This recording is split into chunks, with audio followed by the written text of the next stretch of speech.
So for people that haven't discovered you or your music yet, can you give a little bit of backstory on who you are and your music? I mean, start as early as you'd like to in your music journey and just life Yeah, journey. yeah, sure. I've been writing songs since I was a kid and found TikTok a couple years ago or I guess almost 2 years ago now, and just started posting every day on there because I figured this is the thing to do, apparently. I had gone to music school and like done the LA hustle, lived in LA for a little while and just wasn't really like finding my way the way that I had wanted to. And yeah, I just hadn't really found my way yet. And so then when TikTok came along, it was just like, you know what? And it was also pandemic. Like pandemic, I swear was like the best thing for my career because it just forced me to like look inward and be like, okay, what do I actually care about writing about? What do I actually want to say? What do I want to do regardless of whether or not it succeeds? What is important to me in terms of my art, in terms of what I am writing. And so just having that time to like just sit down and create every day was so valuable for me. And so I used TikTok as kind of, I called it like my digital journal. So I was Mm. like, I'm just going to sit down and create every day,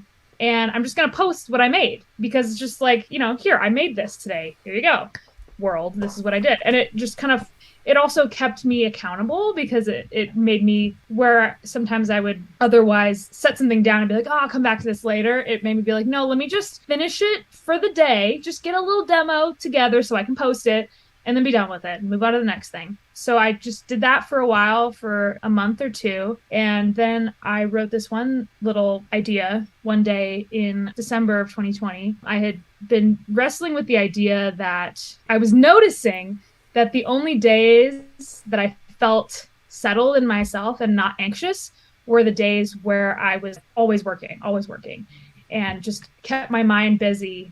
If there was a day where I was sitting still, it was uncomfortable.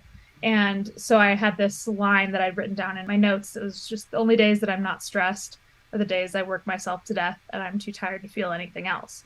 And I just thought that was like, cool. That's like, seems honest and whatever. So I wrote a little verse. I couldn't figure out what the chorus was going to do. And I was just like, I'll just post this. And then I was downstairs eating pizza with my parents. And I was like checking TikTok. I was like, there's like a lot of comments on this. Like, then long story short, like the video went viral. And that was like my first like viral video. And I gained so many followers from that video and wound up putting the song out a few weeks later. And that song's called Stuck in My Head. And it's like still one of my most listened to songs. And yeah, just from there kept creating and just like finding other ways to tell my story, and yeah, and producing it all myself and staying independent. Woo! Yeah,